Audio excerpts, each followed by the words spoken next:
अस्सलाम वालेकुम। जैसे आप जानते हैं कि अब तक हम हाइड्रोकार्बन के एक शाख सैरशुदा हाइड्रोकार्बन्स के मुताबिक पढ़ चुके हैं और जो दूसरी शाख है गैर सैरशुदा हाइड्रोकार्बन्स है।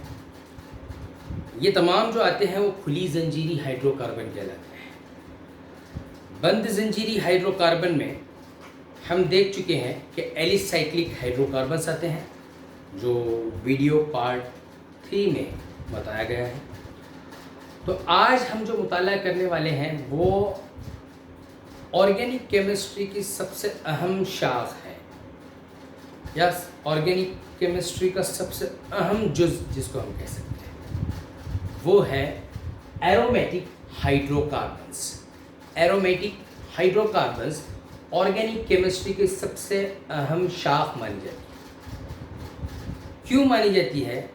क्योंकि कई मुरक्कबात जैसे कई कीमियाई अशिया, दवाएं हो, कॉस्मेटिक्स हो, कई केमिकल्स हो, इसमें जो ऑर्गेनिक कंपाउंड इस्तेमाल होता है वो ज़्यादातर एरोमेटिक हाइड्रोकार्बन्स होते हैं। तो आइए देखें कि एरोमेटिक हाइड्रोकार्बन्स आखिर है क्या, कौन कौन सी मिसालें इसमें आती हैं और कौन से मुरक्कबात या कौन से सालिमात इसमें शामिल होते हैं। Have a glance. सबसे पहले एरोमेटिक हाइड्रोकार्बन्स, इसको एक लफ्ज़ एरोमा से लिया गया है। एरोमा के मानी है खुशबू देने वाला, which gives pleasant smell, महक देने वाला, खुशबू पैदा करने वाला। तो ये एरोमा के माने हैं। तो इससे हमें पता चलता है कि एरोमेटिक हाइड्रोकार्बन्स जो होते हैं वो खुशबू देने वाले होते हैं। मिसाल के तौर पर आप अगर परफ्यूम इस्तेमाल कर रहे हैं तो समझ लीजिए कि उसके अंदर मौजूद है कौन से हाइड्रोकार्बन? Aromatic hydrocarbons. आइए एरोमेटिक हाइड्रोकार्बन किस तरह दरियाफ्त हुआ, किसने दरियाफ्त किया और सबसे पहला जो एरोमेटिक हाइड्रोकार्बन है वो कौन सा है? नज़र दौड़ाइए तो सबसे पहले 1825 ईस्वी में 1825 ईस्वी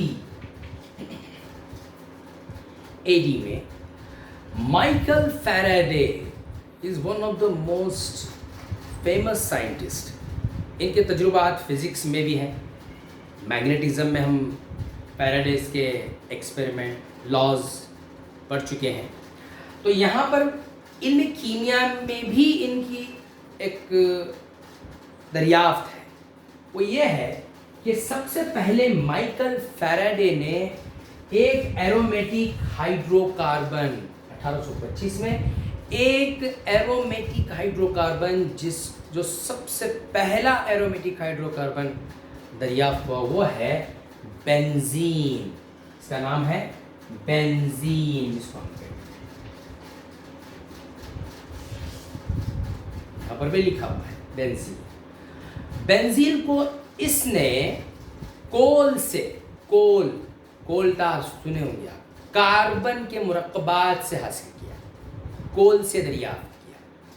माइकल फैराडे ने 1825 में सबसे पहला एरोमेटिक मुरक्कब या एरोमेटिक कंपाउंड जिसको हम कहते हैं बेंजीन को कोल से दरियाफ्त करा, डिस्कवर किया। जो ऑलरेडी था उसको डिस्कवर करना कहते हैं। और बेंजीन जो है वो 6 मेंबर यानी 6 कार्बनों से बना हुआ है। इसकी खुसूसियात क्या है? ये सबसे पहले it is non reactive. Michael Faraday ने बताया कि एक गैर तामुल पजीर मुरक्कब है और इसका जो ज़ाबिता है, फॉर्मूला है C6H6, यानी जितने कार्बन हैं उतने ही हाइड्रोजन है। हमने सैरशुदा और गैर सैरशुदा में देख चुके हैं कि सिंगल बॉन्ड होता है कार्बन और कार्बन के दरमियान, गैर सैरशुदा में अल्कीन में कार्बन और कार्बन के दरमियान डबल, अल्काइन में कार्बन और कार्बन के दरमियान ट्रिपल बॉन्ड होता है। अब यहाँ पर 6 कार्बन है, 6 हाइड्रोजन है, और उसका साख्ती ज़ाब्ता किस तरह से आता है हम आगे बढ़ेंगे। तो जैसे ही ये दरियाफ्त हुई तो साइंसदानों ने बताया कि एक जंजीर नुमा साख्त, बेंजीन की एक जंजीर नुमा साख्त का साख्ती ज़ाब्ता बताया, स्ट्रक्चरल फॉर्मूला। तब 1860 ईस्वी में डिस्कवरी हुई, 1825। इसका जो साख्ती ज़ाब्ता, सबसे पहला जो साख्ती ज़ाब्ता कब 1860 में हुआ, और वो इस तरह से था, आप देख सकते हैं कि एक जंजीरुमा साख्त में है, CH2 double bond, C double bond, CH single bond, CH single bond, C double bond, CH2। लेकिन इस साख्ती ज़ाब्ते को बाद में कुछ साइंसदानों ने मुस्तरद कर दिया, इसको नहीं माना गया, इसको रिजेक्ट कर दिया गया। रिजेक्ट करने के कुछ वजूहात होते हैं, ऐसे ही कोई डिस्कवरी को रिजेक्ट नहीं कर सकते। वजूहात ये हो सकते हैं कि उसको आपको गलत साबित करना होता है। जैसे कि यहाँ पर माइकल फैराडे ने बताया था कि बेंजीन एक गैर तामुल पजीर मुरक्कब है, तो ये जो साख्त जब बताया गया तो ये तामुल हाईली रिएक्टिव था, यानी बहुत ज़्यादा तामुल पजीर था। यहाँ पे ये मुस्तरद हो गया। और दूसरा, ये अल्कीन की मानिंद अल्कीन से जुड़ रहा था। देखिए इसका साख्ती ज़ाब्ता डबल बॉन्ड है। तो इन कुछ वजूहात की बुनियाद पर इस साख्ती ज़ाब्ते को मुस्तरद कर दिया गया, नहीं माना गया। इसके इवज़ में एक साइंसदान जिसका नाम था केक्यूले,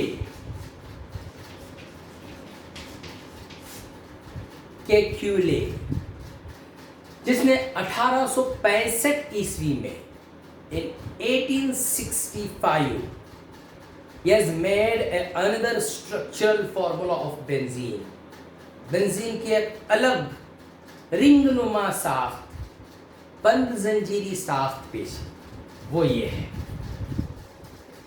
कार्बन को एक रिंगनुमा साख्त में रखा गया, 6 कार्बन थे, 6 कार्बन को रखा, 6 हाइड्रोजन थे, 6 हाइड्रोजन दे दिए।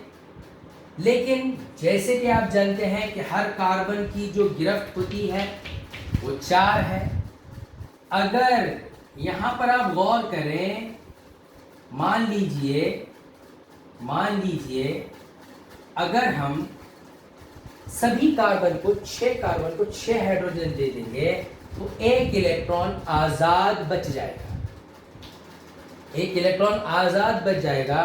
तो इसलिए उसने साख्ती ज़ाब्ते में अल्टरनेट, एक के बाद दीगर, जिसको हम कह सकते हैं अल्टरनेट, एक डबल बॉन्ड,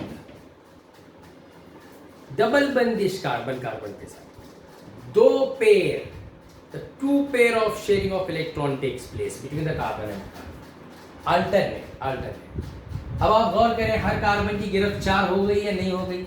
इसका 1 2 3 4, इस कार्बन की 1 2 3 4, इस कार्बन की 1 2 3 4, इस कार्बन की 1 2 3 4, 1 2 3 4, तमाम कार्बन की जो गिरफ्त है वो 4 है। तो ये बेंजीन का साख्ती ज़ाबिता हो गया, C6H6 अल्टरनेट डबल। इसके बाद कई साख्ती ज़ाब्ते पेश हुए। जैसे 1930 में एक साख्ती ज़ाब्ता पेश हुआ जो आपके सामने है। इसमें कार्बन और हाइड्रोजन की बताने की ज़रूरत नहीं है, जैसे कि मैं ऑलरेडी आपको बता चुका हूँ कि नामियाती मुरक्कबात बनते ही कार्बन और हाइड्रोजन से हैं, उनको बताने की ज़रूरत नहीं है। हाँ, डबल बॉन्डिंग बताना ज़रूरी है। तो ये हो गया उसका साख्ती ज़ाब्ता। इसके बाद फिर दोबारा एक नया साख्ती ज़ाब्ता दरियाफ्त पेश किया गया, वो ये है। तो कई साख्ती ज़ाब्ते हैं बेंजीन। ये है सबसे अहम एरोमेटिक हाइड्रोकार्बन की मिसाल।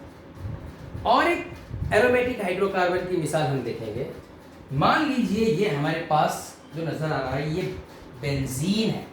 देखिए आप गौर कीजिए, बेंजीन है। मैं इसको अल्टरनेट डबल बॉन्ड दूंगा, बेंजीन हो गया। अब हम क्या करेंगे, अब हम एक काम करेंगे, क्या करेंगे, एक अल्काइल ग्रुप जिसको हम कहते हैं, एक मीथाइल ग्रुप, इसे ऐड करेंगे। तो ऐड करने के लिए मान लीजिए यहां पर मीथाइल ग्रुप है, एक इलेक्ट्रॉन फ्री है इसके पास। मीथाइल ग्रुप, ये मीथाइल ग्रुप, ये मीथेन है। अगर एक हाइड्रोजन हटा देंगे तो एक इलेक्ट्रॉन आजाद हो जाएगा, ये कहलाएगा मीथाइल ग्रुप कहलाएगा। ये मीथाइल ग्रुप को जब हम बेंजीन से जोड़ देंगे, बेंजीन से जोड़ देंगे इसको, मीथाइल ग्रुप को CH3 जिसको हम कहते हैं, बेंजीन से एक हाइड्रोजन हटाकर उसे जोड़ देंगे। तो अब क्या होगा, अब ये बन गया टॉलीन, एक दूसरा एरोमेटिक हाइड्रोकार्बन बन गया टॉलीन। इसी तरह से कई एरोमेटिक हाइड्रोकार्बन बन सकते हैं, नेप्थलीन, टॉलीन, ज़ाइलीन, ठीक है। मुख्तलिफ एरोमेटिक हाइड्रोकार्बन्स की मिसालें हैं। तो हमारे बेसिक नॉलेज के लिए ये चीज़ें काफ़ी हैं कि इसका सालमी ज़ाब्ता क्या है, इसका साख्ती ज़ाब्ता क्या है, किसने साख्ती ज़ाब्ता पेश किया, किसने बेंजीन को दरियाफ्त किया, सबसे पहला साख्ती ज़ाब्ता कैसे था, टॉलीन किस तरह से बनता है, किसको जोड़ने से, अल्काइल ग्रुप यानी मीथाइल ग्रुप को बेंजीन से जोड़ेंगे तो टॉलीन बनता है। तो ये तमाम एरोमेटिक हाइड्रोकार्बन्स कहलाते हैं। अब एरोमेटिक हाइड्रोकार्बन का जो इस्तेमाल है वो कई जगहों पर होता है। एक तो परफ्यूम, खुशबूदार अशिया बनाने के लिए, ठीक है। इसके अलावा कई केमिकल्स में होता है, कहीं कॉस्मेटिक्स में होता है, या कई दवाओं में होता है। तो कई चीज़ों में एरोमेटिक हाइड्रोकार्बन का इस्तेमाल होता है। तो मैं चाहता हूं कि आप एरोमेटिक हाइड्रोकार्बन के मुताल्लिक़ एक मरतबा इस बोर्ड पर नज़र दौड़ाएं और देखें कि एरोमेटिक हाइड्रोकार्बन्स आखिर हैं क्या, कैसे दरियाफ्त हुआ, कौन सी मिसालें हैं, क्या सालिनी ज़ाब्ता है, क्या साख्ती ज़ाब्ते हैं और इनके इस्तेमालात क्या हैं।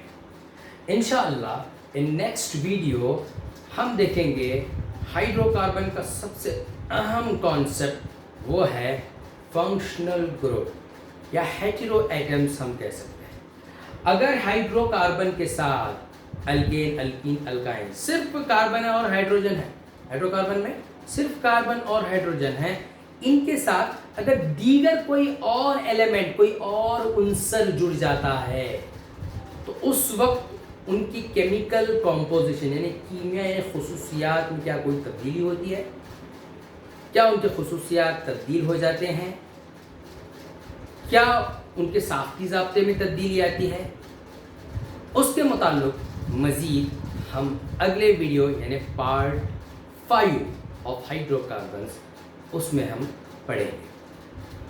Have a glance on this.